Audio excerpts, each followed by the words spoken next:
Michael Jordan in career, his whole career played 78 games a year. And that's not even counting the playoffs when you're playing, in the preseason. So you're talking about 115 games a year. That dude probably played in about 112 of those 115 games. End the debate, please. Here we go. 3 parts. One player has won the scoring title, regular season MVP, was first team defensive player, led the playoffs in scoring, and won the MVP in the finals. All 5 things. It's only happened 4 times in the NBA. You know who the 4 players who do it were? Jordan.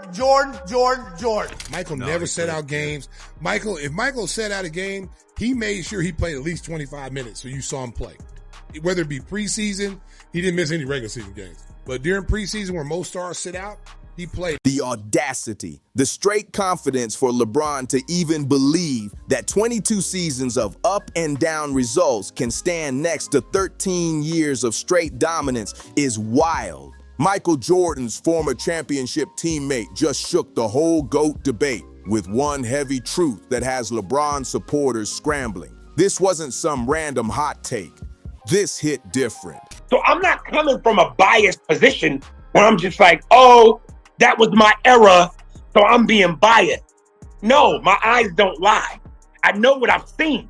And as great as LeBron is, and he's fantastic, but he ain't fucking with MJ.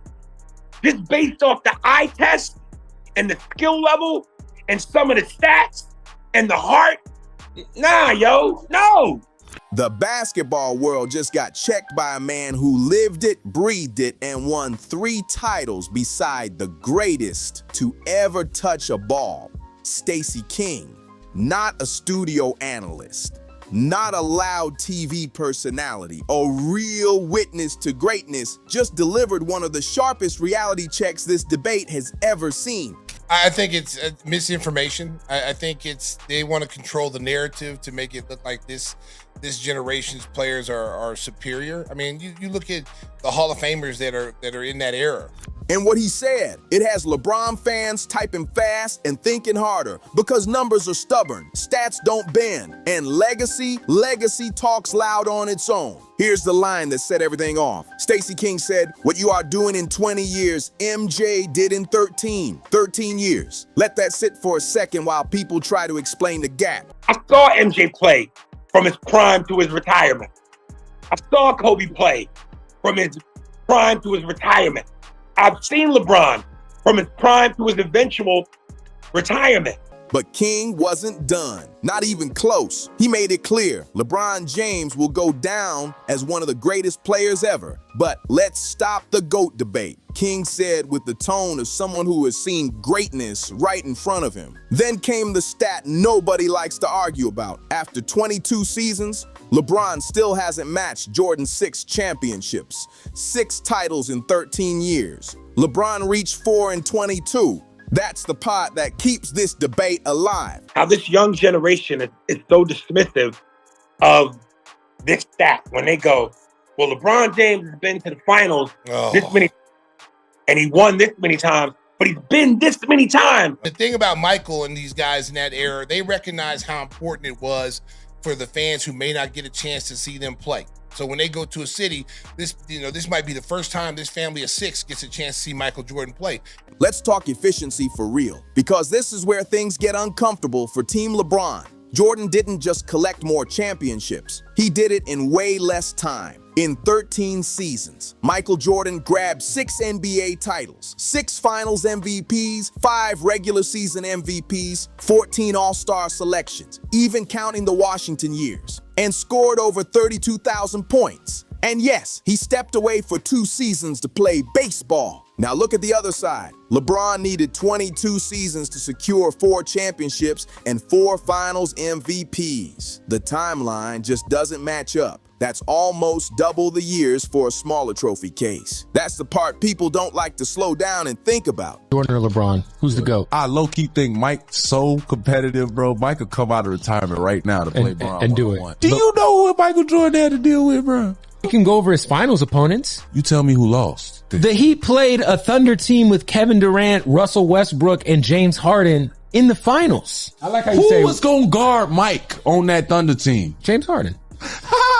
So you mean to tell me he's so cute. You think— That's so cute.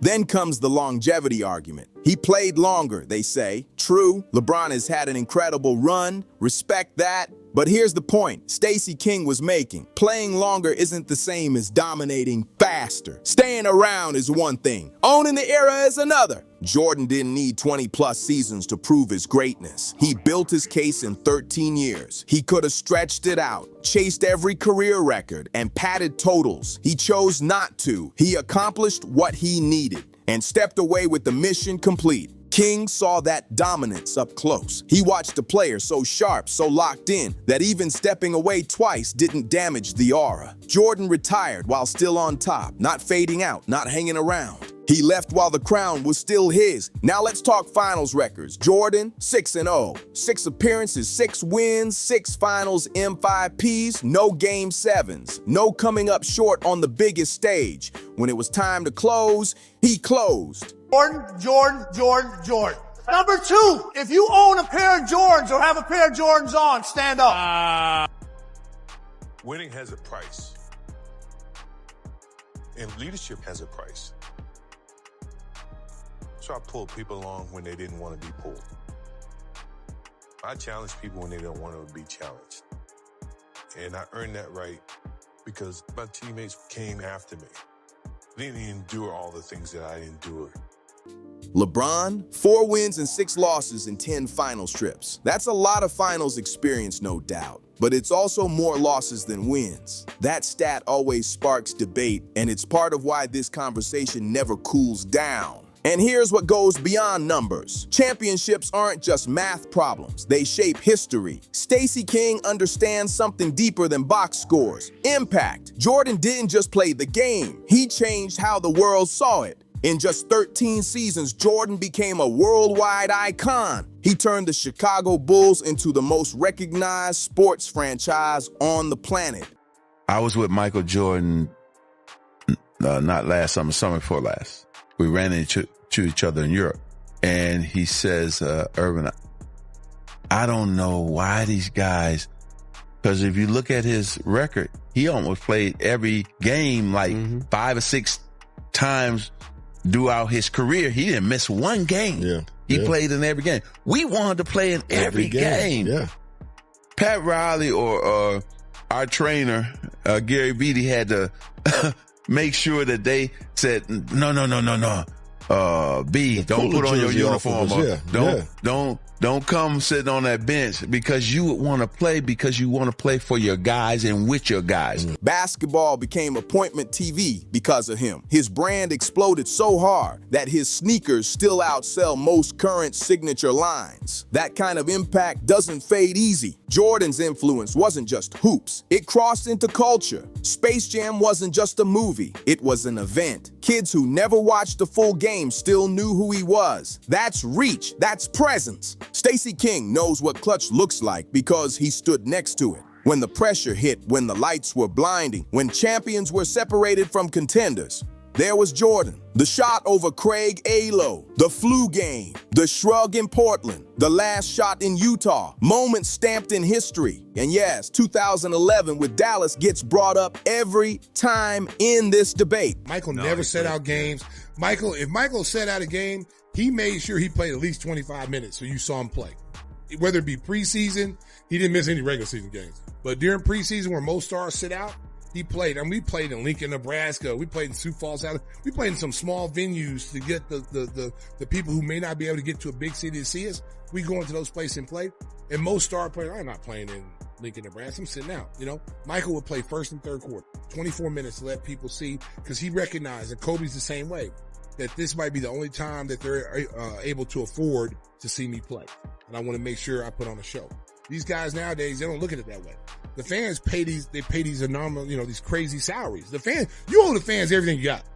That series is part of LeBron's story, whether people like it or not. High expectations, huge spotlight. It didn't go his way. King says he never saw Jordan fall short like that on the biggest stage, not once. What strengthens King's view is this. He understands that era from the inside. He saw what Jordan brought to practice, to the locker room, to the mindset of the team. Jordan didn't chase stars. He pushed teammates to rise. Scottie Pippen grew into a legend during that run. Dennis Rodman thrived in that system. Steve Kerr hit massive shots in moments Jordan helped create.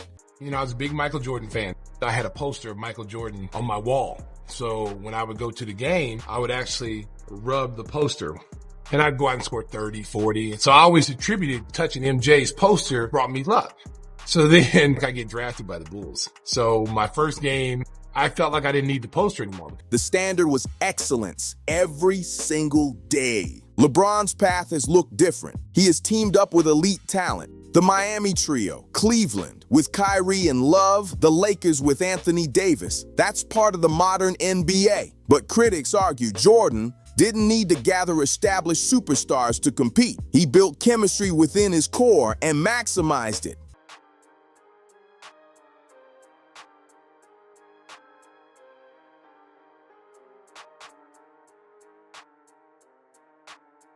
And about the weak era talk, tell that to Magic Johnson, Larry Bird, Hakeem Olajuwon, Karl Malone, John Stockton, Charles Barkley. Those are all-time names. Jordan battled legends in a physical, demanding league where every possession felt earned. It wasn't easy. It wasn't soft. It was war every night. People always say LeBron plays in the softest era in NBA history. Quick whistles, light contact rules, technicals flying everywhere. And even with all that, it took 22 seasons to win 4 titles. Some believe Jordan would light up today's league even more. Stacey King pointed to areas where LeBron trails statistically. Favorite part about playing with Mike? Knowing that every time you walk into an arena, it's going to be packed. You know what I'm saying? And there ain't no better, y'all know. That's dope. Y'all know. And knowing that, it was like being with the Beatles or somebody, man. That every place you go, we would drop MJ off. And that's where this debate heats up. Let's look at the numbers that fans argue about. Scoring titles, Jordan had 10. LeBron has 1. Defensive Player of the Year, Jordan earned it. LeBron didn't. Steals titles, Jordan had 3. LeBron none. All NBA first-team selections compared to seasons played. Jordan's rate stands out. These are the stats critics bring up every single time. Here's another one people throw into the fire. Career scoring average. Jordan finished at 30.1 points per game. LeBron sits at 27.2. Both elite, both historic. I had a question about the Bosch spacing, but because you just said that, was that the low point for you in your career? Oh, for sure. 2011. The lowest. Yeah. Yeah, the lowest. Yeah. The lowest. But Jordan's edge in pure scoring pace always becomes part of the GOAT conversation. Stacey King also said something bold. He strongly believes LeBron won't pass names like Kobe Bryant, Kareem Abdul-Jabbar, or Wilt Chamberlain on the all-time ladder. That's a strong stance from someone who played next to Jordan.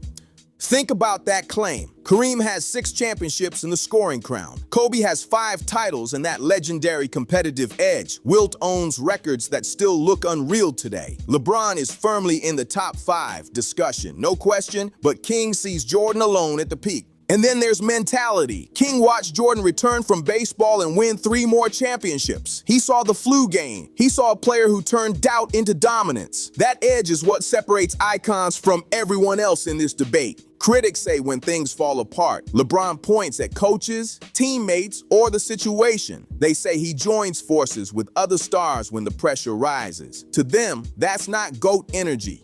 That's playing it safe. Jordan never chased approval. He didn't campaign for the crown. His game was so loud that decades later, the debate still lives on. People hate comparisons, and especially over different eras. But from where you were standing and playing, was Michael the best or the greatest ever? For sure. I mean, you look at the MVPs that he was able to achieve, but I think it was all brought from us being successful as a team. Obviously, someone is going to bring those accolades home, but yeah, he was the greatest player, definitely in basketball.